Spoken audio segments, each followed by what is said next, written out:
Kembali lagi sama saya Noel dari Tracer Garage. Nah, di sini saya mau sharing tentang excitement dan awal mula tentang project kita yang menarik ini. Sebenarnya project ini udah kita bahas dari tahun lalu, waktu Custom Fest tahun lalu 2022. Kebetulan klien ini teman baik saya dari kecil. Kebetulan kita punya kesamaan hobi dari kecil yang suka supercar, hypercar. Dan di situ kita ngobrol dan inspirasinya ambil satu brand dari Italia. Dan juga biar klop dari konsep inspirasi, jadi kita juga ambil bahan motor Ducati karena memang dari Italia. Untuk pilihan warna, kita juga mengarah ke inspirasi mobil Italia itu yang kita pilih itu Lamborghini Gran Turismo. Itu sebenarnya mobil dari video game. Jadi mungkin ada diproduksi satu unit aja dan kita sangat amazed dengan produk itu. Dan desainer kita juga bikin ubah-ubah terus, kulik terus sampai pas bentuk dan warnanya. Konsepnya itu Lamborghini Vision GT yang dari game GT itu Gran Turismo ya, dari game Gran Turismo yang PlayStation. Inilah jadinya kita mencoba mentranslatekan dari mobil Lamborghini ke motor Italia Ducati, tapi dengan konsep yang sama. Tantangan sudah pasti. Kalau disebut tantangan, semuanya adalah tantangan. Jadi dari 4 roda ke 2 roda itu sudah berbeda, dan ya yang pasti kesamaan dari Vision GT Lamborghini, ciri khas yang ada itu yang harus diterapkan ke yang roda 2 ini. Ciri khasnya udah jelas, si lampu depan ini ya, ini kita ambil juga dari lampu depan yang Lamborghini.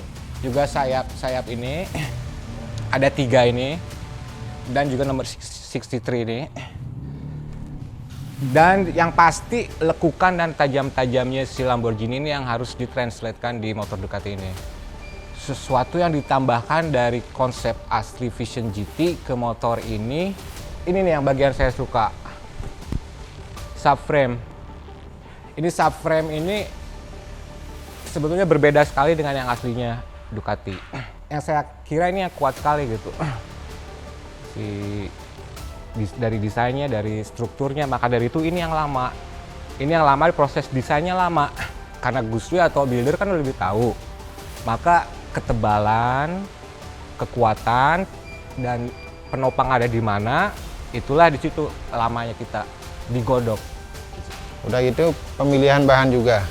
Nah dari motor ini sih, dari motor-motor sebelumnya yang sempat saya proses, motor ini hampir dari keseluruhan kita nggak ada pakai las listrik ya. Kita hampir sebagian besar pakai bahan bubut sama miling. Jadi kita semua kerjakan di proses mesin bubut sama miling. Jadi hampir semua bagian kita pakai sistem baut di bagian mainframe-nya. Jadi nggak ada pengelasan di sana. Udah itu bagian subframe dan lain-lainnya itu semua bahan aluminium. Termasuk subframe utama ini kita pakai balok aluminium yang tebal 6 cm. Nah jadi benar yang barusan dijelasin Garinca, memang pengerjaan subframe-nya ini yang terus terang saya bikin mumet juga kemarin proses awalnya. Bikin sepasang subframe kanan kiri ini saya ngabisin waktu sekitar 4 minggu. Jadi landasan utamanya dari motor ini, subframe ini untuk nopang shockbreaker belakang dia, karena bahan utamanya di sana. Nah, jadi setelah proses itu beres, kita lanjut naik ke atas dikit bagian subframe atas. Udah gitu kita lari ke belakang, ke bantalan tempat duduknya dulu. Setelah itu kita proses ke bagian tangki, baru cover-cover, kemudian lari ke bagian depan, bagian lampu dan bagian aksesoris lainnya. Jadi kalau dihitung sih persentase yang saya dapat dari reality motor ini jadi, dari desainnya saya perkirakan kita 80% lah. Ya, tapi 20% itu bukan berarti jelek ya. Itu margin di mana 20% itu penyesuaian dari konsep yang hanya kertas atau gambar ke realita. Jikalau di 100% kan dari konsep ke realita itu harus 100%, maka ya hasil akhirnya tanda tanya tuh, apakah kuat, apakah ini kan di atas 500 cc, ya apakah kuat atau tidak begitu. Juga ditambah dengan pengalaman builder, semakin yahut lah jadi. Rata-rata Ducati Monster yang kita pakai artinya konturnya tinggi dan posturnya pendek. menuju ke desain reelnya ini yang kita bikin sekarang. Motor relatif rendah dan juga panjang. Nah, jadi penghitungannya sih lumayan ya. Dari desain yang dibikin sama rekan saya Garinca, bagian desainer, terus terang saya agak terkendala sedikit dengan dimensi.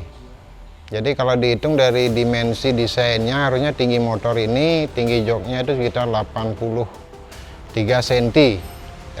Reel di desainnya, cuman setelah dikalkulasi di reelnya ternyata tingginya nggak bisa segitu. Jadi di realitinya kita rubah postur tingginya biar mendekati ke arah 83 cm.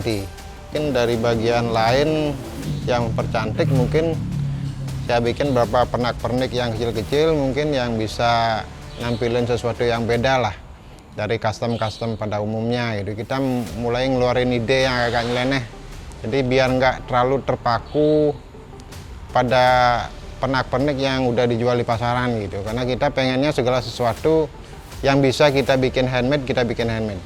Dari pewarnaan ini kenapa kita pilih warna, sedangkan identik teman-teman di custom mungkin sebagian menonjolkan ciri khas aluminium dengan warna polis atau warna brush. Jadi ya kita ingin tunjukin sesuatu yang beda lah. Jadi kita bisa kok tampilin warna juga di bahan aluminium seperti ini. Jadi kembali kita bahas masalah warna, kita bikin sesuatu yang beda lah. Aluminium berwarna ceritanya. Jadi nggak mesti aluminium dipolis atau di brush. Hasil pertama kali gue lihat ini seneng banget, happy. Yang selama ini gue utak-atik ada di hanya ada di laptop, sekarang bisa gue pegang nih, kan gitu. Bisa gue pegang, ini motor bisa gue pegang, bahkan pengen coba juga meskipun deg-degan bawahnya. Kalau dibilang kepuasan sih dari motor ini ya lumayan puas ya, lumayan puas karena pertama saya bisa apresiasiin apa yang saya mau di motor ini. Saya menjalankan seni lewat motor. Nah, itu yang saya jalani dari dulu. Jadi kepuasan dari motor ini saya dapat, kebebasan juga dari pihak owner bengkel, dari pihak owner motor, sama dari desainer saya dapat juga. Jadi kepuasannya itu yang dapat double lah jadinya. Nah, untuk motor ini sih hasil lahirnya kalau dibilang sangar ya sangar, kalau dibilang cakep ya lumayan cakep, kalau dibilang cantik sih enggak ya. Kalau dibilang bodinya bohai ya oke, seperti itu. Tahun lalu kita saya bilang gregetan karena memang kita mampu, cuma waktunya mepet. Jadi di situ kita belum bisa totalitas curahkan karyanya. Dan tahun ini mungkin kita lebih leluasa karena prepare-nya sudah hampir lebih dari 10 bulan kan. Dan kita bisa lebih enak untuk mempersiapkannya. Tracer Garage siap untuk Custom Fest 2023.